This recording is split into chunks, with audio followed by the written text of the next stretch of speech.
First of all thank you so much Owaisi साहब, आपने समय दिया हमें। जी शुक्रिया। ANI को। तो मेरा अभी तो बिहार के चुनाव का ऐलान हो चुका है और बिहार के चुनाव से मैं अपना शुरुआत कर रहा हूँ इंटरव्यू की। जी।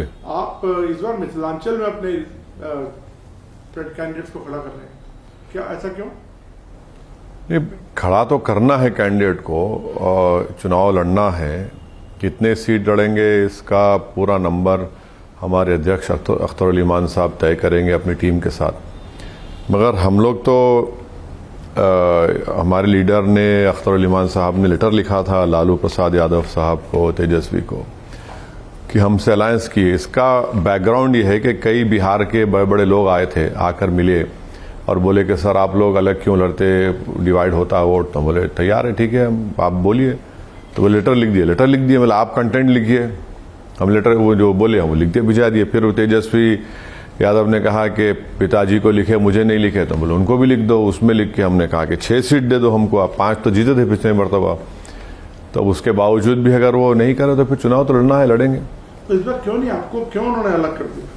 नहीं, अब हमको उससे मतलब नहीं है, मुझे उससे कोई मतलब नहीं है। मगर बिहार के जो बड़े बड़े इम्पोर्टेंट रिनाउंड मुस्लिम स्कॉलर्स बोलिए, जिम्मेदार बोलिए, उन्होंने हमसे कहा था और उनको शिकायत थी कि ओवैसी नहीं करना चाह रहा है। तो मैं बोला भाई आप जो लिख के देंगे हम साइन कर देंगे। आपका आर्गुमेंट पूरा हो जाएगा, हमारा भी हो जाएगा, आपको पता चल जाएगा कि कौन बीजेपी को रोकना चाह रहा, कौन नहीं रोकना चाह रहा है। तो हम तो कर दिए, अब वो नहीं ले ना ले उससे तो फर्क नहीं पड़ेगा। ओवैसी साहब, जब आप अपने कैंडिडेट्स को आते हैं तो आपके मेन मुद्दे क्या है? आपको क्या लगता है बिहार का इस समय फोकस क्या है, इश्यूज? सर देखिए, हमारी जो सियासी शुरुआत हुई थी बिहार में, सफ़र का आगाज़ हुआ था, सियासी सफ़र, वो सीमांचल की सरजमीन से हुआ था। हमने कहा था कि सीमांचल से इंसाफ होना चाहिए। उस पर हमने एक बड़े बड़े स्कॉलर्स को बिठाकर एक 5 साल पहले एक स्टडी भी करवाई थी, एक बुक भी निकलवाई। तो बेसिकली सीमांचल का जो अंडर डेवलपमेंट है, वो 4 डिस्ट्रिक्ट्स है, ह्यूमन डेवलपमेंट इंडिकेटर्स बहुत ख़राब हैं, वो एक है। दूसरा, ओवरऑल बिहार में जो मिस गवर्नेंस है, करप्शन है और जो सैलाब से ज़मीन कट जाती है, ये बहुत से इश्यूज हैं, ये हैं। और फिर एक सेंस ऑफ एलिनेशन है मुस्लिम कम्युनिटी में। एलिनेशन से मुराद कि भाई हर समाज का, हर कास्ट का एक लीडरशिप है और 19%, 18% बिहार के मुसलमानों को लीडरशिप नहीं है। तो उस पर भी बड़ा लोगों को तकलीफ है, ये भी एक बहुत बड़ा मुद्दा है। SIR कोई बड़ा इशू है इसमें? SIR तो है, इशू है। हमारी पार्टी की तरफ से अख्तर उल ईमान साहब प्रेसिडेंट खुद सुप्रीम कोर्ट गए थे, जिनको निज़ाम पाशा एडवोकेट ने रिप्रेजेंट किया। तो SIR का तो है। और अगर जो लोग जिनके नाम कट गए अगर वो नहीं देखे तो फिर आप देखेंगे पोलिंग के दिन फिर एक शोर शराबा होगा। लेकिन अभी ज्यादा कोई वो कहते हैं, इलेक्शन कमीशन कहना है कि ज्यादा लोग कंप्लेंट नहीं कर रहे हैं, ज्यादा रिव्यू नहीं मांग रहे। नहीं, ऐसा नहीं है। 65 लाख तो आप नाम निकलवा दिए, अब इलेक्शन कमीशन और 3.5 लाख निकलवा दिए। तो अख्तर उल ईमान साहब की जो कॉन्स्टिट्यूंसी है उसमें तो हम लोग कम से कम 1000 नेम्स, उसका टाइम कम था, उसका तो हम डाले, जिनको बताया हमने कि ये ना मरे हैं, ना शिफ्टेड हुए हैं, ना डबल एंट्री है उनका। अब ये 3.5 लाख अब ये फिर चेक करना पड़ेगा। तो do you see it as a conspiracy और do you see red in it? नहीं, हमारा बोलना ये है कि आपको इतना जल्दी क्या था, आप टाइम लेते। भाई आप जून में अनाउंस किए और बोले कि 1 महीने में ये होगा, 1.5 महीने में हो जाए, कैसा होगा ये? इतना बड़ा प्रदेश है बिहार और कंप्लीट 90% रूरल एरिया है। अब बरसात में भी वहाँ जा नहीं सकते। तो इतना लेबरस था वो, इतना प्रेशर था BLOs के ऊपर। और डेंजरस बात उसमें ही है कि उसमें नोटिफिकेशन में लिख दिया कि अगर 2 से 3 मरतबा किसी घर पे जाएंगे, वोटर नहीं मिलेगा तो वो अपने ERO को बोलेगा या ERO को वो फॉरेनर्स सिटीजनशिप एक्ट के कॉम्पिटेंट अथॉरिटी को बता देगा। तो ये कैसा होगा बताइए? तो इससे ताल्लुक ही नहीं, आपका काम है ही नहीं ना ये सिटीजनशिप चेक करने का, तो काम MHA का है वो। तो वैसे आप जाके कैंपेन कर रहे हैं इस बार? मैं तो कई बार जाके आया। तो क्या रिस्पॉन्स है? आपको लगता है इस बार हवा कुछ है? नहीं, हमारा अच्छा रिस्पॉन्स है, अच्छा कैंडिडेट्स भी हम लोग दिए हैं और अच्छे देना चाह रहे हैं।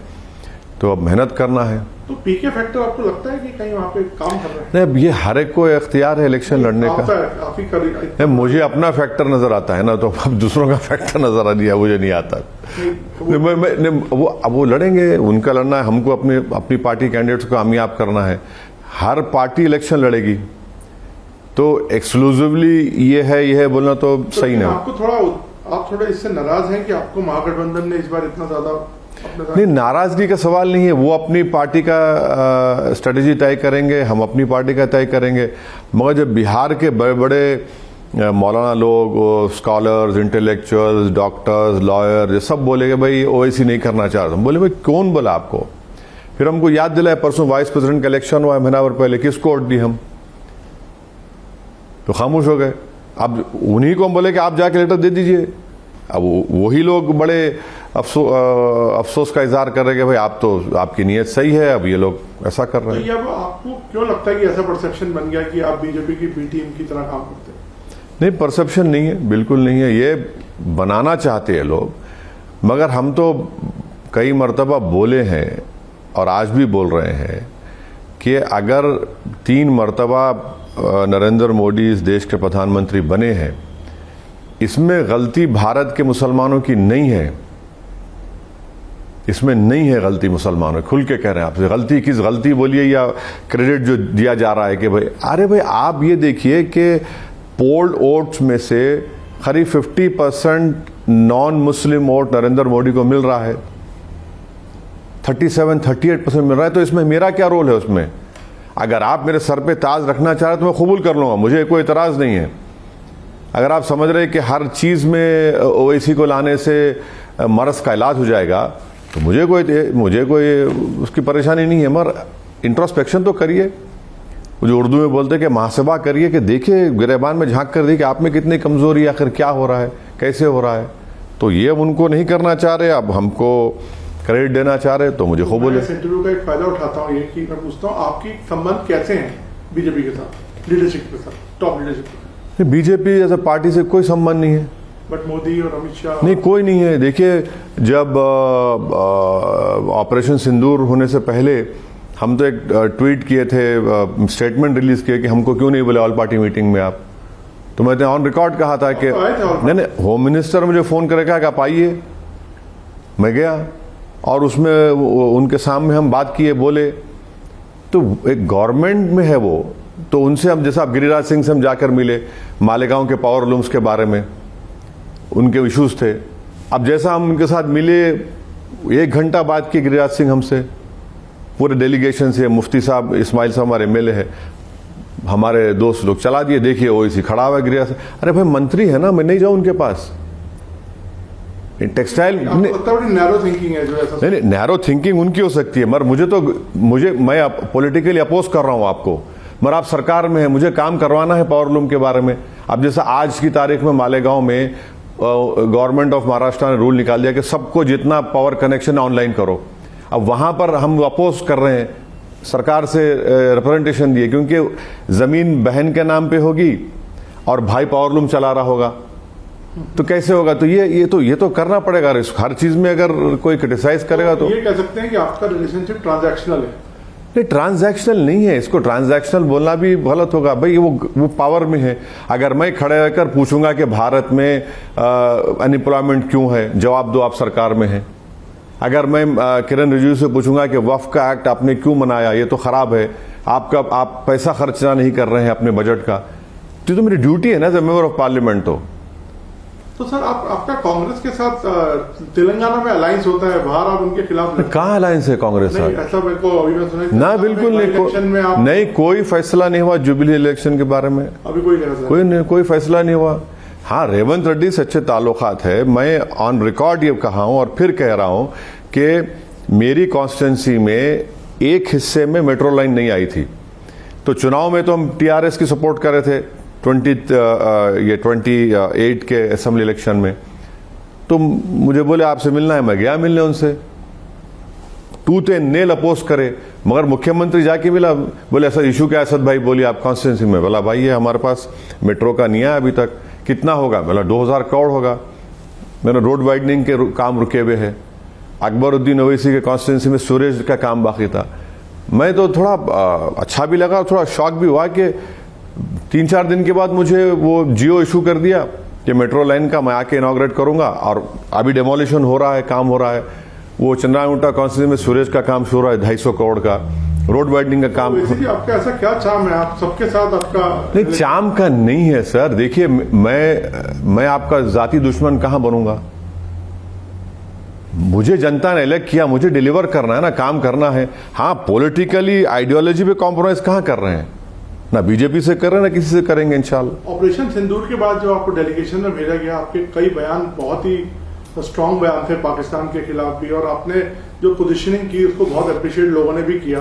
तो आपको लगता है कि यही पोजीशन अब हमको कायम रखनी चाहिए जो हमने ऑपरेशन? नहीं, देखिए, बीजेपी से पॉलिटिकली लड़ाई आइडियोलॉजी पे होती रहेगी, और समंदर के दो किनारे नहीं हो सकते, मगर बीजेपी देश से बड़ी नहीं है, ना प्राइम मिनिस्टर देश से बड़े हैं। जब इतना दर्दनाक टेररिस्ट अटैक हुआ है पहलगाम में, और सब जानते हैं कि पाकिस्तान से ये ISI ट्रेंड मिलिट्री के लोग आकर मिलिट्री स्टाइल में एग्जीक्यूशन हुआ उन लोगों का, तो जाहिर है देश का पक्ष रखने के लिए हमेशा हाजिर थे। इसको पॉलिटिकल दूरबीन से और बीजेपी का अपोज करेंगे। अगर हम गए तो कोई प्रधानमंत्री के लिए नहीं गए, हम तो देश के लिए गए, और बोलेंगे इसमें क्या बात है। अभी सर हमने बरेली में एक प्रोटेस्ट देखा और आपने उस पर कुछ टिप्पणी भी करी, उसको आप किस तरह से देखते हैं? जो वायलेंस हुई और जो पोस्टर्स लगे, आपने कहा कि देखिए, वहां पे वायलेंस नहीं हुआ। प्रोटेस्ट का कॉल मौलाना तौकीर रजा साहब दिए, वहां लाठीचार्ज हो गया। नहीं, वो उनको बोले जाकर दो, बाद में लाठीचार्ज हो गया। अब उनको अरेस्ट भी कर लिया। आप अगर मैं एक पोस्टर उठा रहा हूं जिसमें मेरा फेथ है और भारत के संविधान में आर्टिकल 25 फ्रीडम ऑफ रिलीजन है, उस पोस्टर में कोई वायलेंस का नहीं है प्रमोशन, ना कोई प्रोवोकेशन है। किसी ने उठाया महादेव से हम मोहब्बत करें, भाई करो भाई। 98% इस देश में लोग रिलीजियस हैं। यही तो खूबसूरती है इस देश की। जो नहीं मानता किसी को, उसको भी हम सेलिब्रेट करते। मगर पोस्टर कैसे खतरा बन गया? आपको याद होगा 2018 में नरेंद्र मोदी ने केरल के एक आर्टिस्ट का पोस्टर प्रमोट किया था। हनुमान का पोस्टर था, मोदी ने प्रमोट किया, किसी ने एतराज नहीं किया। हम आज भी नहीं कर रहे हैं भाई। वो आप प्रमोट करेंगे, और ये मुसलमानों के लिए, देखिए, समझने की बात यह है कि हमारे लिए दुनिया में सबसे कीमती चीज प्रॉफेट मोहम्मद सल्लल्लाहु अलैहि वसल्लम से मोहब्बत है। सबसे कीमती चीज है। हमारे माँ बाप, हमारी दौलत, हमारी औलाद से बढ़ के हमारा फेथ का हिस्सा है। अब कोई इजहार कर रहा है तो उसमें गड़बड़ क्या हुई? वायलेंस अगर वो कर रहा है तो कंडेमनेबल है। तो अब आपसे पूछ के मुझे मोहब्बत का इजहार करना पड़ेगा। और आखिरी बात, लव से क्यों नफरत है बीजेपी को? लव से तो मोहब्बत होनी चाहिए ना। आपको याद होगा मुगल आजम का वो गाना, वो हम याद आ रहा है, क्या है वो, जिंदाबाद जिंदाबाद मोहब्बत जिंदाबाद। इसे बिठा के सुनाना पड़ेगा इन लोगों को, भाई देखो तो मोहब्बत से, इन लोगों को मोहब्बत से नफरत क्यों है? मोहब्बत से तो भाई, अरे इसमें क्या प्रोवोकेशन है? हमको समझ में नहीं आ रहा। तो वो एक्शन आपके हिसाब से ठीक नहीं था? बिल्कुल गलत था। बरेली में जो हुआ बिल्कुल गलत था। हम तो यूपी गवर्नमेंट से डिमांड करेंगे कि जितने लोगों को अरेस्ट करे उनको छोड़िए।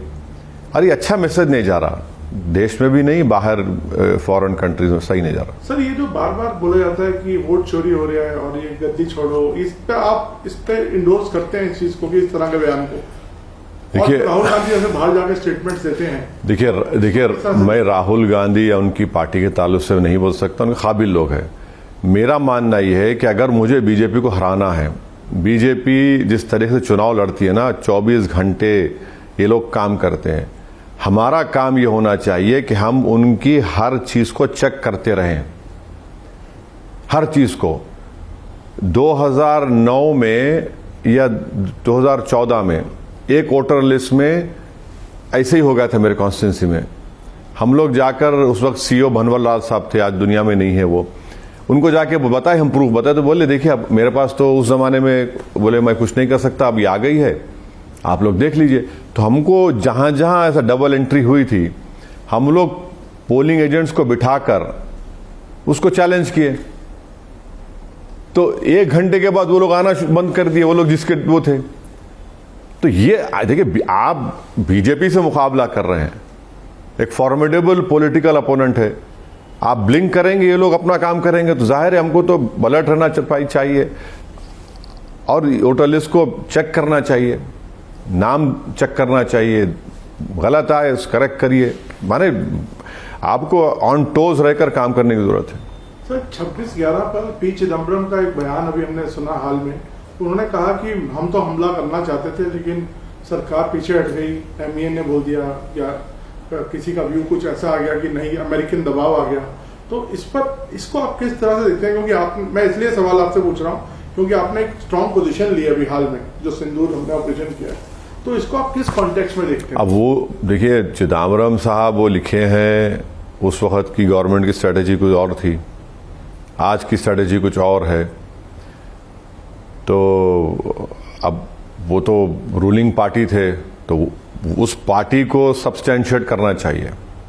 जो ऑपरेशन सिंदूर हो, हम तो उसे सपोर्ट करें, और हम ये भी मानते हैं कि पाकिस्तान की आर्मी, पाकिस्तान की ISI से अगर हम उम्मीद कर रहे हैं कि एक ऑपरेशन सिंदूर करने के बाद ये लोग हिमाकत नहीं करेंगे, तो ये गलती कर रहे हैं। ये लोग हिमाकत करेंगे दोबारा, आज नहीं तो कल फिर, तो इस पर हमको अलर्ट रहने की जरूरत है। सर अभी मैं थोड़ा सा इंटरनेशनल इश्यूज पे आता हूँ, क्योंकि आप उस पर काफी चर्चा करते हैं। ये पैलेस्टीन का और हमास का जो अभी रिसेंट इजराइल और हमास का जो रिसेंट सीज फायर हुआ है, इसको आप किस तरह से देखते हैं? आपको लगता है लॉन्ग टर्म रहेगा, और आपका व्यू क्या है इस पर? नहीं, एक बात जो एक्सपर्ट्स जो लिख रहे हैं कि ठीक है सीज फायर रुकना चाहिए, 65,000 लोग वहाँ पर फ़लस्तीनी मारे गए, जेनोसाइड उनका हो रहा है, जिसमें से 20,000 बच्चे हैं, 15 से करीब ख़वातीन हैं, महिलाएं हैं, 12-13 लाख जनता के घर बर्बाद हो चुके हैं। मगर ये बताइए कि ये टोनी ब्लेयर क्या करेगा उसमें, जिसके हाथ खुद खून से रंगे हुए हैं? और ये बोर्ड बनेगा, उसमें ट्रम्प क्या करेगा? पैलेस्टीन अथॉरिटी कहाँ है वहाँ पर?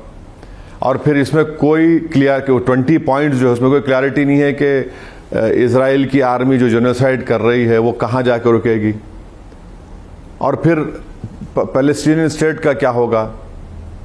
तो ये तो हमको लगता है कि रियल एस्टेट प्रोजेक्ट की तरह ये लोग काम कर रहे हैं वहाँ पर। मगर अब ठीक है, ये तो सीज फायर रुका है, मगर जो जेनोसाइड कर उनसे क्या होगा? उनको कोई सजा मिलेगी नहीं मिलेगी? यूनाइटेड नेशन ने कहा कि जेनोसाइड हुआ वहाँ पर, तो उनको कुछ उनकी अकाउंटेबिलिटी होगी नहीं होगी, ये हमको देखना है। मैं 7 अक्टूबर का हवाला दे रहे, जो नकबा हुआ था अर्ली 1900s में, उसका क्या था? वो कंटिन्यूस आप, अच्छा उससे ज़्यादा वेस्ट बैंक में आपने करीब 500 फ़लस्तीनियों को मार दिया। और सबसे तकलीफ दे बात यह है कि भारत के प्रधानमंत्री ने नेतन्याहू की लीडरशिप की तारीफ की। कैसे तारीफ करेंगे जिसके खिलाफ international criminal court of justice ICCJ का वारंट है? प्राइम मिनिस्टर क्यों तारीफ कर रहे हैं? वो तो जेनोसाइड है, जेनोसाइड रजीम है वो पूरी। और ये बार बार जो बीजेपी प्रमोट करे इजराइल हमारी मदद करता, कोई मदद नहीं करता, हम पैसे दे के लेते हैं उनसे, फ्री में कोई नहीं देता। फ्री में कोई देता है क्या बताइए आप? कोई नहीं देता है। बट एक जेनोसाइड रजीम है, 65,000 लोगों को उन्होंने मार दिया वहां पर, कुछ बचा ही नहीं वहां पर। आपको मालूम नवीन साहब कि आप उसका जो डेब्रिस उठाने के लिए, सिर्फ डेब्रिस 5 साल लगेंगे, 5 years। 65,000 तो मर गए, अब उसके नीचे कितने लाशें निकलेंगी या हड्डियां निकलेंगी किसी को पता नहीं है। तो basically you are opposing this, you are not clear. नहीं, सवाल अपोज का नहीं है, सवाल यह है कि कोई क्लैरिटी नहीं है। वेस्टर्न पावर्स क्या करेंगे? आप ही तो क्रिएट किए, बालफोर डिक्लेरेशन से तो आपने सब तमाशा किया, आप ही ने किया। और US तो कंप्लीटली ब्लेटेंटली अंधा बन जाता है इसराइल के मामले में। अभी इंडिया ने अफगानिस्तान के साथ संबंध अपने थोड़े बेहतर किए। कल यहाँ पे इनके फॉरेन मिनिस्टर थे, आज वो देवबंद में है। हमारी कुछ पार्शियल रिस्टोरेशन ऑफ एम्बेसी हुआ है, तो इसको किस तरह से आप देखते हैं? नहीं, मैं तो वेलकम करूंगा इसको। मैं तो 2016 में पार्लियामेंट में खड़े होकर कहा था कि तालिबान आएगा, आप बात करिए। जब कई मीडिया के लोग, पॉलिटिकल बीजेपी के लोग गाली दिए मुझे, ये देखो तालिबान की बात कर रहा है, मेरी स्पीच है, मैं आपको बताऊंगा इंटरव्यू कर 16 मैंने कहा बात करिए उनसे, क्योंकि हम देखिए हमारे लिए बहुत, ये छावा रिपोर्ट बना हमारे लिए बहुत जरूरी है, जो ईरान में हम बना रहे, Right. उससे हम अफगानिस्तान में जाएंगे। हम कैसे इन्फ्लुएंस छोड़ देंगे उस इलाके का चीन और पाकिस्तान के लिए? लेकिन कुछ खामियां उनकी भी है ना, जैसे वुमेन राइट्स और सबको लेकर। अरे सर, खामियां सब में है ना। खामियां, आप खामी को देखेंगे या आप उस स्पेस को छोड़ देंगे? आप कौन होते भाई? आपके घर में क्या हो रहा आप देख लेना। आपके घर में जो होगा वो आप देखेंगे। मैं, मुझे क्या करना है उससे? मुझे ये देखना है कि मैं उस जगह ना खो दूं। वो यहां पर उनका फॉरेन मिनिस्टर है और पाकिस्तान की एयरफोर्स ने बमबारी कर दी वहां पर। आप देख रहे कैसा हो रहा है। चीन अफगानिस्तान, पाकिस्तान और बांग्लादेश को बुलाकर मीटिंग किया। ये सही है कि हमारे लिए पूरा डिप्लोमेटिक रिलेशनशिप हमारे एस्टैब्लिश होनी चाहिए। देश की सिक्योरिटी और जियो पॉलिटिक्स के लिए हमारा वहां पर रहना बहुत जरूरी है। वेलकम मूव है। बिल्कुल, मैं तो कहूंगा फुल फ्लेज डिप्लोमेटिक रिलेशन होनी चाहिए। और जब तालिबान आया तो तालिबान ने इंडिया से कहा कि आप जो मेडिकल फील्ड में एड दे रहे हैं उसको जारी रखिए, बंद मत करिए प्लीज। एंड आई थिंक बंद किया भी नहीं। बंद नहीं किया हमने। और अफगानिस्तान में हमारा बहुत बड़ा इन्वेस्टमेंट है।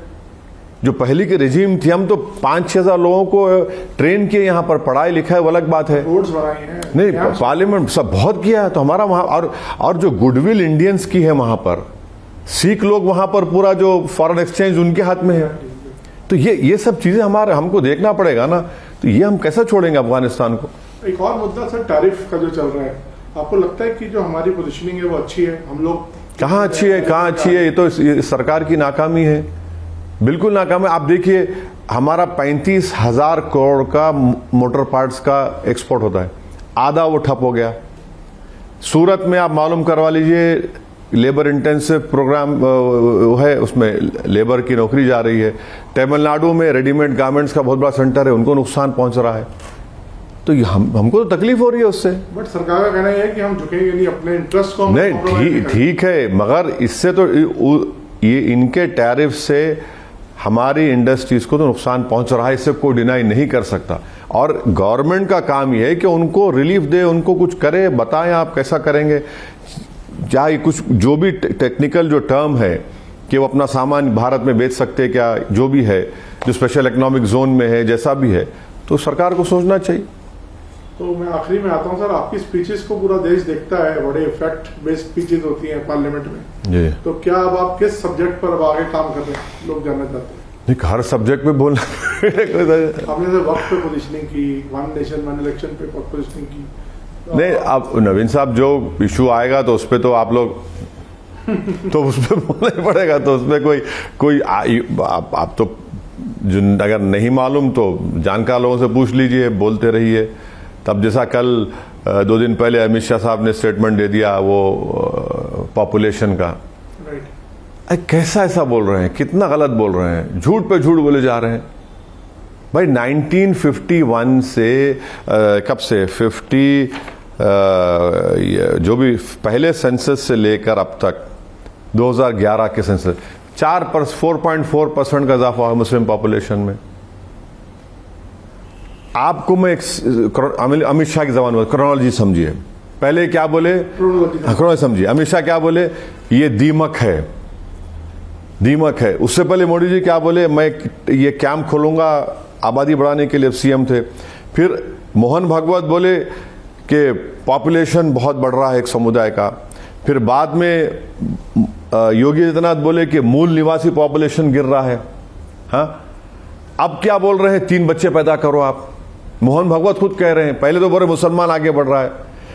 ये झूठ है। आसाम जब 51 में आसाम से 2 या 3 नॉर्थ ईस्टर्न स्टेट्स बने तो पॉपुलेशन बढ़ेगा ना। मिसाल के तौर पर अगर 100 लोग हैं उसमें 10% का इजाफा हुआ, और जो 10 लोग हैं उसमें अगर 10 लोग कैसा हो तो 100% दिखेगा आपको। इतनी वीक है मैथमेटिक्स में अमित शाह, तो मुझे नहीं मालूम। अच्छा, गवर्नमेंट का डेटा है, TFR रेट मुसलमानों का सबसे ज्यादा गिरा है।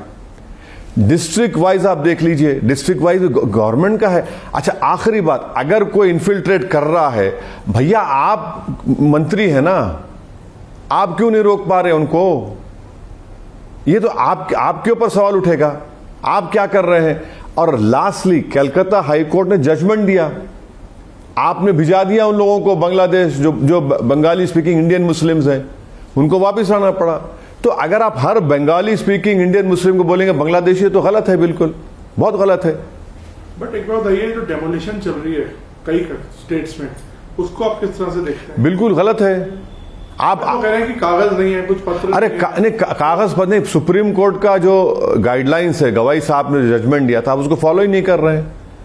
आप बुलडोजर लगा रहे, नहीं पत्थर फेंके, कुछ दंगा हुआ, पकड़े उन लोग, सबका घर तोड़ दिया।